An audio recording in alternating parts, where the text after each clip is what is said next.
kind of beggars the larger question about like the creator economy and the kind of incentives that are built into that, that, drive people to, kind of do things maybe they shouldn't, make bad decisions, or burn out and have all of these mental health problems. And, we're seeing that. You've made a documentary on this subject. So, where do you see, like, what is the state of the union when it comes to like I hate this, the creator economy or the influence, like as sort of the grandfather of, or somebody who, holds some responsibility for birthing this new, generation of creators. Like, how do you see that? Because you have pretty, keen observational skills about what's going on, what's going wrong, and, how to make it better.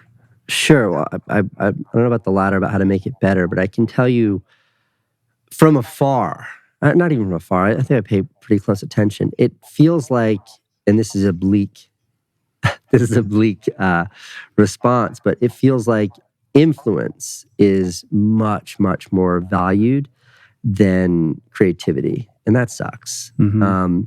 And I hope that people take issue with me saying that. I hope that's just me being cynical. But, TikTok, I think, is the most amazing, horrifying, both delivery mechanism and creation mechanism I've ever seen.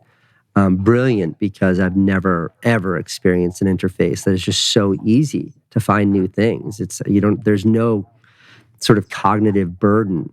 There's no like spending 20 minutes figuring out what Netflix you want to watch or scrolling through YouTube to see which thumbnail is the most attractive. Decisions to be made. There's no decisions to be made. If you're not interested, you just flip it and you're on to the next. And that's fucking incredible / terrifying. And then from a creation perspective, it's fascinating that they've removed all those barriers. They give you special effects that you can do in camera. They give you the camera, which is your phone. They give you amazing soundtracks, which is that I watched this video and I liked it, so I'm just going to use that audio. And it's like they've overcome all of those creative barriers. But at the end of the day, I don't know that has bolstered creativity. I think what it has done is it has made the top of the funnel so much wider than it's ever been. Like if the top of that funnel was super narrow when, you and I were really young, when we were in the 90s, when to be a filmmaker meant being an indie filmmaker and getting into a film fest was fucking impossible to do. And then it got a little bit wider, and then YouTube, and anybody could now share with the world, but you still had to figure out how to create and make and all that shit. TikTok's gotten rid of everything. And now the top of the funnel is wider than it's ever been. But it still feels like the bottom of the funnel, like really amazing stuff that you watch and it means something to you, is as small as it's ever been. Mm-hmm. Everything is ephemera. Yeah. And on TikTok, it's not even about following people that intrigue you. It's just about reacting to whatever the algorithm decides you might want to look at. Sure. So if, in the course of a year, I'm making numbers up, but if in the course of the year you see 100 things, paintings or hear songs or watch movies or YouTube videos or see a picture or watch a TikTok that affect you, that you don't stop thinking about. We're now seeing 1 million. But that number of how many affect you, like that hasn't moved for me. Mm-hmm. I don't see more brilliant stuff. I just see more stuff. And what concerns me is that that's what's sort of being celebrated, is like now it's purely about the metrics and not about how you achieve those metrics. And that sucks. Mm-hmm.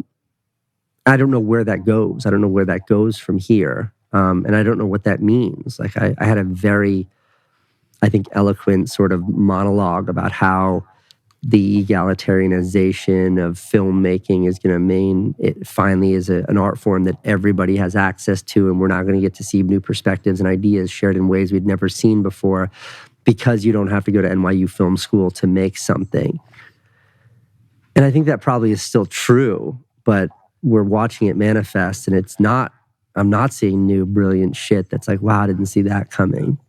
And that kind of sucks.